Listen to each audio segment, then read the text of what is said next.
नदी किनारे एक गांव बसा हुआ होता है। फिर एक दिन उस गांव में लोगों की सिर कटी लाश के मिलने का सिलसिला शुरू हो जाता है। रोज सुबह कुएं के पास गांव वालों को एक सिर कटी लाश मिलती। किसी को कुछ समझ में नहीं आ रहा था कि आखिर इन गांव वालों का सिर कौन काट रहा है। फिर एक दिन रात होने पर मीना को पड़ोसी के चीखने की आवाज आती है। डर के मारे उसकी नींद खुल जाती है। फिर वो अपनी खिड़की से झांक कर देखती है तो उसे एक चुड़ैल की पीठ दिखाई देती है। उसने हाथ में बहुत सारे गुब्बारे पकड़े होते हैं। वो सब गुब्बारे हवा में उड़ रहे होते हैं। उन गुब्बारों को देखकर उसकी आंखें फटी की फटी रह जाती हैं, क्योंकि वो गुब्बारे नहीं इंसानों के सिर होते हैं। अरे मर गई रे, ये तो वही चुड़ैल है जो लोगों के सिर काट कर अपने साथ ले जा रही है। अजी जल्दी उठिए, वो देखिए ये वही औरत है जो लोगों के सिर काट कर अपने साथ ले जाती है। अरे जल्दी आइए ना। फिर मांगू उठता है और खिड़की से झांक कर देखता है, लेकिन वो चुड़ैल अंधेरे में ओझल हो चुकी होती है। अरे क्या मीना, आधी रात को तुम्हें वहम हो रहा है? वहाँ तो कोई नहीं है। देखो, मैं जानता हूँ गांव में सर काटने की घटना बढ़ती जा रही है। इस वजह से तुम घबराई हुई हो, इसलिए ये अनाप शनाप की बातें कर रही हो। चलो सोने चलो। इतनी रात गए यूं खिड़की पर खड़ा होना सुरक्षित नहीं है। अजी नहीं, मुझे कोई वहम नहीं हुआ है।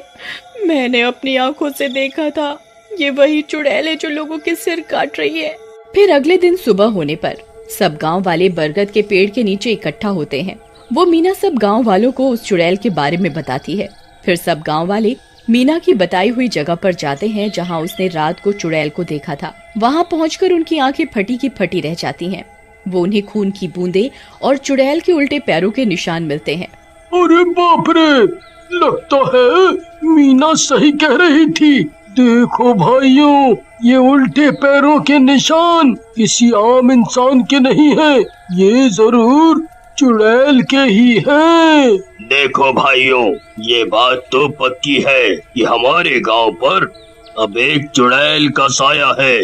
जब तक हम इस चुड़ैल का कोई समाधान नहीं ढूंढ लेते, कोई भी व्यक्ति रात होने पर अपने घर से बाहर नहीं निकलेगा। फिर सब गांव वाले अपने अपने घर की ओर चले जाते हैं। फिर रात होने पर एक शराबी अपने घर के बाहर खटिया डालकर शराब पी रहा होता है। जरा सा झूम लूं मैं, अरे नरे नरे ना, तुझे चूम लूं मैं, अरे नरे नरे ना।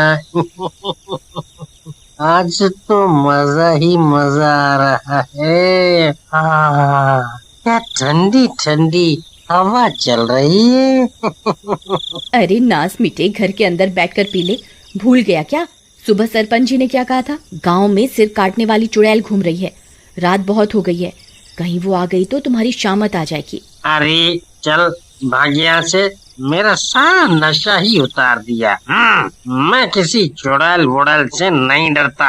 मैं तो रात भर यहीं बैठकर दारू पीऊंगा। अरे जरा सा झूम लूं मैं, अरे नरे नरे ना। हे भगवान, अब क्या करूं? ये तो समझ ही नहीं रहे बाहर कितना खतरा है। चल भाग यहाँ से। भाड़ में जाओ, मुझे क्या, जब चुड़ैल आएगी तभी तुम्हें पता चलेगा। फिर इतना बोलकर सीमा घर के अंदर चली जाती है और घर का दरवाजा अंदर से बंद कर लेती है। चमन वहीं बैठकर अपनी मस्ती में शराब पीने लगता है। थोड़ी सी जो पीली है, चोरी तो नहीं की है, नहीं। तभी अचानक से किसी के गुर्राने की आवाज आती है। आई मम्मी, ये किसकी आवाज है भाई? कौन है भाई? कौन मजाक कर रहा है? डराओ मत भाई, सामने आ जाओ। दोनों भाई साथ में बैठकर पिएंगे।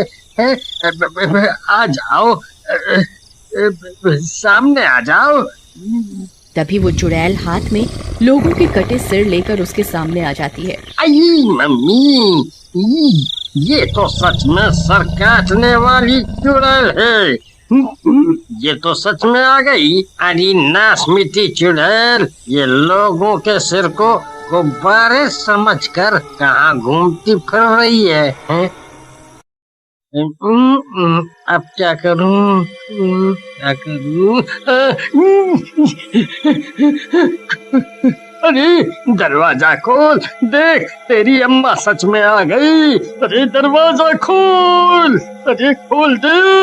वो बहुत देर तक दरवाजा पीटता रहता है, लेकिन सुमन गहरी नींद में सो रही होती है। अरे मर गया रे। अरे प्रियतम, दरवाजा खोलो नहीं तो तुम विधवा हो जाओगी। ये खोलो दरवाजा, मैं वादा करता हूँ आज के बाद कभी शराब को हाथ नहीं लगाऊंगा। सच में, तुम्हारी मम्मी की कसम। जल्दी दरवाजा खोल दो, खोलो ना, खोल दो। अरे कहाँ भाग रहा है, जरा मेरे पास तो आजा। तभी सुमन की नींद खुलती है और वो दौड़ती हुई दरवाजे की ओर जाती है। अजी जानू, मेरी जानू, जल्दी दरवाजा खोलो, खोलो दा। फिर सुमन जैसे ही दरवाजा खोलती है, चमन झट से घर के अंदर घुस जाता है और दरवाजा अंदर से बंद कर लेता है। अरे नासमिटी, दरवाजा क्यों नहीं खोल रही थी? अपने पति को मरवाना चाहती थी क्यों? अजी मुझे माफ कर दीजिए, मेरी आंख लग गई थी। फिर वो दोनों खिड़की से बाहर झांक कर उस चुड़ैल को देखने लगते हैं। चुड़ैल वहीं उनके घर के बाहर खड़ी होती है। तभी उस चुड़ैल की नजर उस शराब की बोतल पर पड़ती है। अरे ये क्या चीज है? फिर चुड़ैल उस बोतल को उठाती है और पूरी शराब पी जाती है। अरे नहीं, ये नासमिटी तो मेरी शराब की पूरी बोतल ही गटक गई। अरे वाह, ये तो बहुत बढ़िया थी, मजा आ गया। मैं कल फिर आऊंगी, मुझे ऐसी एक और बोतल चाहिए, नहीं तो मैं तेरा खून पी जाऊंगी, समझ गया तू? फिर इतना बोलकर चुड़ैल वहाँ से चली जाती है। बाल बाल बच गए आज तो, शुक्र है बला टली। अजी मुझे लगता है इस चुड़ैल को भी आपकी तरह शराब की लत लग गई है, अब ये रोज यहाँ आएगी। फिर सुबह होने पर सुमन और चमन सभी गांव वालों को रात की घटना के बारे में बताते हैं। ठीक है, आने दो चुड़ैल को। फिर रात होने पर चमन अपने घर के बाहर मेज पर एक शराब की बोतल रखकर घर के अंदर भाग जाता है और सब गांव वाले अपने अपने घर की खिड़कियों से छुप छुप कर उस चुड़ैल का इंतजार करने लगते हैं। तभी एक शराबी चमन के घर के बाहर से गुजरता है। उसकी नजर उस शराब की बोतल पर पड़ती है। मुफ्त की शराब देखकर वो खुश हो जाता है। अरे वाह वाह, आज तो मजा आ गया। लगता है चमन भाई इस बोतल को यहाँ रख कर भूल गए हैं। बढ़िया है, शराब को यूं इंतजार करवाना ठीक नहीं है। चलो पार्टी हो जाए। फिर वो शराबी बोतल को उठाता है और पीने लगता है। अरे रुक कमबख्त शराबी, बोतल को नीचे रख। मुफ्त की शराब मिलते ही पीना शुरू है? चल रख बोतल को वापस। अरे भाई, मुझे लगा तुम बोतल रख कर भूल गए हो। कोई बात नहीं, कोई बात नहीं। लो रख दी। तभी कुछ देर इंतजार करने पर अचानक से कुत्तों के रोने की आवाज आने लगती है। अरे नीलम, देखो कुत्ते रो रहे हैं, वो चुड़ैल जरूर यहीं कहीं है। तभी उन्हें अजीब अजीब सी आवाजें आने लगती हैं और कुछ ही देर में चुड़ैल वहाँ पहुँच जाती है। उस शराब की बोतल को देखकर वो खुश हो जाती है। अरे वाह, ये गांव वाला तो अपने वादे का पक्का निकला, चलो दावत हो जाए। फिर वो चुड़ैल उस बोतल को उठाती है और एक ही सांस में पूरी बोतल पी जाती है। अरे नहीं, कल तो इसका स्वाद बहुत बढ़िया था। तभी वो बोतल पीते ही चुड़ैल का शरीर अंदर से जलने लगता है। उसके कान और आंखों से आग निकलती है। अरे नहीं, ये मुझे क्या हो रहा है? अरे गांव वाले तेरा नाश मिटे, ये तूने मुझे क्या पिला दिया? अरे मर गई रे, ये मुझे क्या हो रहा है? तभी उस चुड़ैल को तड़पता देख सब गांव वाले अपने अपने घरों से बाहर निकल आते हैं। क्यों चुड़ैल, मजा आया? तूने ये क्या पिला दिया मुझे? मूर्ख चुड़ैल, इस बोतल में कोई शराब नहीं थी, बल्कि पवित्र गंगा जल था। अरे नहीं, ये मैंने क्या पी लिया? तभी देखते ही देखते चुड़ैल अंदर से जलने लगती है और कुछ ही देर में वो चुड़ैल जलकर राख हो जाती है। अजी अब आप भी शराब पीना छोड़ दीजिए और गंगा जल पीना शुरू कर दीजिए, आप भी अंदर से पवित्र हो जाएंगे।